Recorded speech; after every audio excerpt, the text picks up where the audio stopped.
how did we get here? In the sense of not just the deal, but why did we need a deal? And why did we need a deal now? And it's a very interesting story that if you read the newspapers, you would not know.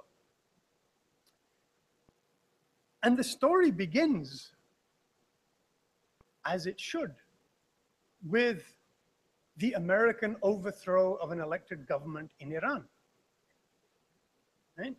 They had an elected government. They wanted to nationalize Iranian oil and take it away from the British and American companies that were dominating it.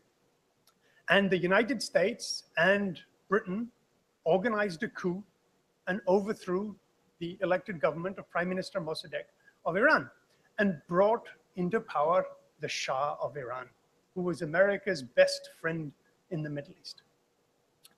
And for several decades, the Shah was ruthless, repressive, tyrannical, and basically a monster by any reasonable measure of politics in modern life.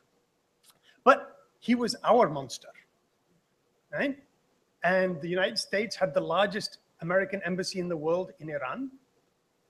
And we sold him lots of weapons. And in the 1970s, the Shah decided that he too wanted a nuclear program, because nuclear energy was all the rage in the early 1970s.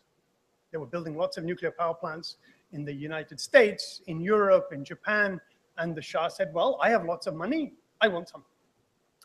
And some of you may remember that the United States in the early 1970s was led by none other than Richard Nixon and Henry Kissinger. And Kissinger thought this was a fantastically good idea, because we would sell the Shah all the nuclear technology he could possibly afford and get our hands on his oil money, which we were also getting by selling him weapons as well. But the more you can get, the better. So they said, of course you can have nuclear energy. You can have lots and lots of nuclear energy, and we will sell it to you. And we will sell you not just nuclear power plants, but we will allow you to have and help you develop the technology to make enriched uranium, to make fuel for your nuclear power plants, and the technology to separate plutonium from the spent nuclear fuel after it comes out of the reactor, because we were going to do that too. And this was what the future of nuclear technology was supposed to look like. And this was going to make billions and billions and billions of dollars for the United States nuclear industry. And then the Shah said publicly, oh yeah, I'm going to make nuclear weapons too. And the US said, okay, we won't talk about that. How much nuclear energy do you want? In other words, we didn't care that he was talking about nuclear weapons, as long as he was our monster and willing to buy our nuclear technology. To the point where the Shah said, I have no nuclear engineers. And the US said, oh, you can send them to MIT. I can say this because I'm at Princeton, not MIT. So he said, oh, you can send them to MIT. MIT said, yeah, we'll have them happily. And so the Iranian government paid lots of young Iranians to come to MIT to study nuclear engineering. And the idea was that they would go back and set up this nuclear industry in Iran, and they would have lots of American friends and buy American technology, and everybody would be happy. But the key point was that when he talked about lots of nuclear energy and uranium enrichment and plutonium and nuclear weapons, it was okay. And then the revolution happens in 1979. And it's not okay anymore. And for a while, the Iranians actually stopped their nuclear program altogether.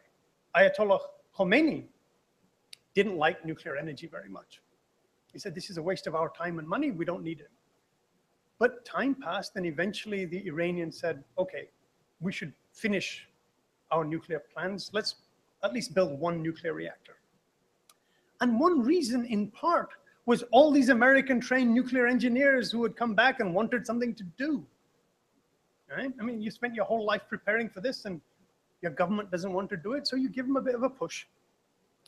And so the Iranians resumed their nuclear program, but because it was the Islamic Republic, The United States was very unhappy. The US allies were very unhappy. And as a consequence, the Iranians couldn't get anybody to help them. And so eventually they turned to the Russians, and the Russians helped them build the Bushehr nuclear power plant. But all these American-trained nuclear engineers, including the guy who happens now to be the head of the Atomic Energy Organization of Iran and negotiated the nuclear deal, got his PhD at MIT. They also wanted the uranium enrichment and all the other stuff that they had once hoped that they would get. And so Iran launched a secret part of their nuclear program. So the above ground part, the public part, was the Russians helping them build a nuclear reactor to make electricity. And the quiet part was the uranium enrichment program, the centrifuges that spin the uranium gas to turn it from the natural uranium that we get out of the ground into the enriched uranium you can use as fuel to power the reactor, or that if you keep enriching it, you can use to make nuclear weapons material. And there's some evidence that the Iranians, or at least some Iranians, had nuclear weapons ambitions.